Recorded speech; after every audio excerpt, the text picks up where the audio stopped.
श्रोतो नमस्कार. अवधूत चिंतन श्री गुरुदेव दत्त. तुम्हा सगळ्यांचं मेड फॉर मराठी या आपल्या यूट्यूब चॅनलमध्ये मनपूर्वक स्वागत आहे.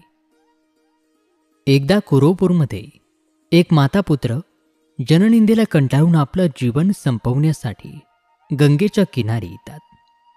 गंगेच्या किनारी त्यांना श्रीपाद प्रभू भेटतात आणि प्रभूंना ते आत्महत्येची परवानगी मागतात. परंतु दयाघन प्रभू त्यांच्यावरती कृपा करतात आणि त्या माता पुत्राचं जीवन अगदी बदलून जातं. अगदी तसाच काहीसा अनुभव आज आपण श्रवण करणार आहोत. डोक्यावरती कर्जाचा माप डोंगर, कोणाचीही साथ नाही. स्वामी सेवा, श्रीपाद सेवा करूनही काहीही लाभ नाही. आणि मग निर्णय होतो तो जीवनयात्रा संपवण्याचा आणि तेही श्रीपाद प्रभूंच्या कुरोपूर क्षेत्री जाऊन. पण जेव्हा कुरोपूर क्षेत्री आगमन होतं तेव्हा श्रीपाद प्रभू अशा काही लीला करतात की जीवनामध्ये आमूलाग्र बदल घडतो आणि दिव्यत्वाची प्रचिती येते. चला तर हा दिव्य असा अनुभव आज आपण श्रवण करूया. पण तत्पूर्वी आपल्यासोबत जर असे काही अनुभव घडून आलेले असतील तर ते आपण आम्हाला पाठवू शकता. आम्ही ते आपल्या हजारो दत्तभक्तांपर्यंत पोहोचवण्याचं कार्य करू. चला तर सुरू करूया आजच्या या दिव्य अशा अनुभवाला त्यांच्या शब्दांमध्ये. श्रीपाद राजम शरणम प्रपद्ये. नमस्कार. मी एक स्वामी भक्त आहे. श्रींच्या इच्छेने कुरोपूरमधला मला आलेला एक अनुभव मी आपल्यासोबत मांडत आहे. मी एका पुण्यातील प्रतिष्ठित कंपनीमध्ये कामाला होतो. काही चुकीच्या निर्णयांमुळे माझ्यावरती भयानक कर्ज झालं. अर्थात कुठलाही वाममार्गामध्ये मी पैसे उडवले नाहीत, पण पगार कमी आणि खर्च जास्त. एकाचं भागवायला दुसऱ्याकडून घ्यायचं आणि दुसऱ्याचं भागवायला तिसऱ्याकडून घ्यायचं. अशा या कारणांमुळे मी अनेक सावकार करून बसलो. कर्ज फिटायचे तर नावच घेत नव्हते. खूपच विमनस्क अवस्था झाली. कोणी मार्गदर्शन करणारे नव्हते किंवा कोणी पाठीराखे नव्हते. नाही म्हणायला स्वामींची साथ होती, पण तेही आता रुसल्यासारखे झाले होते म्हणा. किंवा माझ्या या चिंतेपायी सेवेमध्ये कमी पडत होतो मी. पण मार्ग निघत नव्हता. घरी 2 मुलं, पत्नी. कुठून तरी मला श्रीपाद श्रीवल्लभांची पोथी वाचण्यात आली आणि ती स्वामींच्या इच्छेने मी खरेदी केली. घरी पारायण सुरू केले. हेतू हा होता की श्रीपाद माझ्या हाकेला धावून येतील. पण कशाचे काय, काहीही फरक नाही. शेवटी मी आत्महत्या करण्याचा निर्णय घेतला आणि ती पण कुरोपूरला जाऊन करायची हे सुद्धा मी ठरवले. आधी कधी कुरोपूरला मी गेलो नव्हतो. माहिती काढत काढत तिथे प्रचंड प्रयासाने पोहोचलो. मी कुठला पोहोचलो, खरं तर त्यांनीच बोलवलं होतं म्हणून मी गेलो. पण हे तेव्हा मला कळतच नव्हते की ही सर्व त्यांचीच लीला आहे. तिथे गेल्यावर गुरुजींना भेटून 3 दिवसाचे पारायण करायचे आहे, सोय होईल का असं मी त्यांना विचारलं. त्यांनी होकार दिला. दुसऱ्या दिवशी संकल्प करून पारायणाला श्रींच्या साक्षीने सुरुवात झाली. 2 दिवस चिंतेमध्येच पारायण झालं. पारायण संपलं की घरची आठवण यायची. बायको मुलं नजरेसमोर यायची, कारण आता मी त्यांना भेटणार नव्हतो.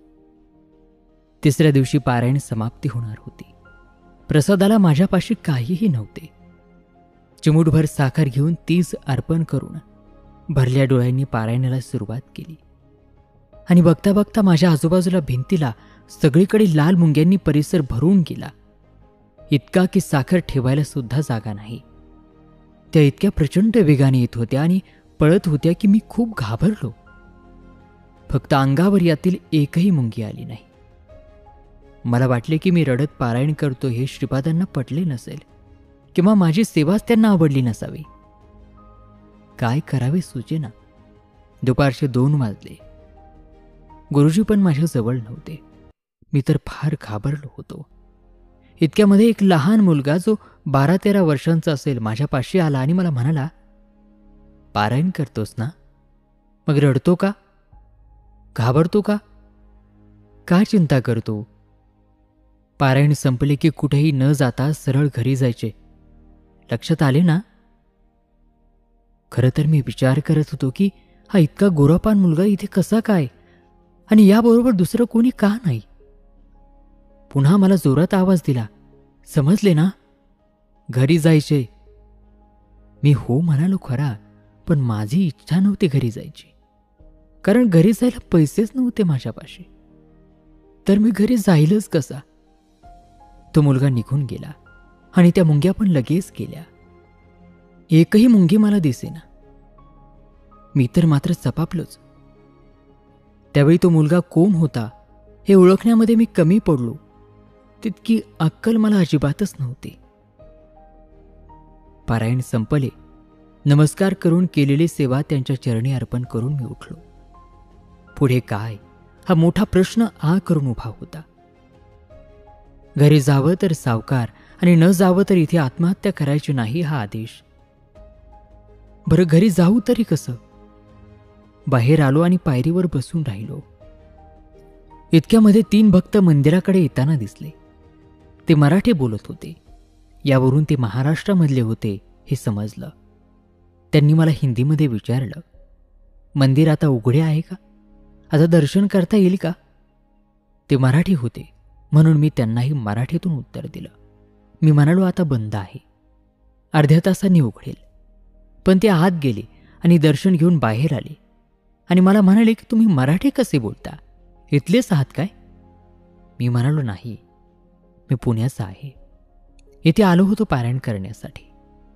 त्यांना आनंद झाला. ते म्हणाले, अरे वा, आम्हीही पुण्याचेच. तुम्ही कधी जाणार पुण्याला? येताय का आमच्याबरोबर पुण्याला? आमच्याकडे कार आहे आणि आम्ही तिघेच आहोत. मी म्हणालो, मी आलो असतो पण माझ्याकडे खर्चायला पैसे नाहीत. मग तर ते मलाच ओरडले आणि जबरदस्तीने घेऊन आले. येताना खाणे पिणे सगळे त्यांनीच केले. पण पुण्यामध्ये येईपर्यंत पुण्यात कुठे राहतात हे अजिबात सांगितलेच नाही. मी घरी आलो.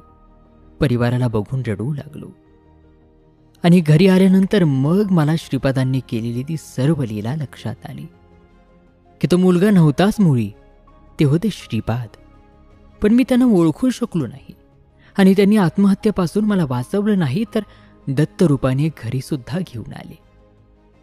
हा माझा 2007चा अनुभव आहे आणि आज त्यांच्या कृपेने सर्व काही व्यवस्थित आहे. श्री गुरुदेव दत्त. श्रीपादराजम शरणम प्रपद्ये. आणि श्रोतेहो, याचबरोबर हा दिव्य, चमत्कारिक आणि तितकाच भक्तीसाठी प्रवृत्त करणारा आजचा हा अनुभव या ठिकाणी समाप्त होत आहे. श्रोतेहो, एकदा का जर आपण मनोभावे श्रीगुरूंची प्रार्थना केली, सर्व काही त्यांच्यावरती सोडून दिलं, तर निश्चितच कोणत्याही कठीण समस्येमधून ते आपल्याला अलगद बाहेर काढतात. याचीच प्रचिती देणारा आजचा हा दिव्याचा अनुभव आहे. आजचा हा अनुभव तुम्हाला कसा वाटला आम्हाला कॉमेंट करून नक्की सांगा. आणि हो, हा अनुभव आपले व्हिडिओज जास्तीत जास्त शेअर सुद्धा अवश्य करा. चला तर मग पुन्हा भेटूयात पुढील व्हिडिओमध्ये एका अशाच दिव्य अनुभवासह आपल्याच मेड फॉर मराठीवरती. तोपर्यंत नमस्कार, धन्यवाद. श्री गुरुदेव दत्त.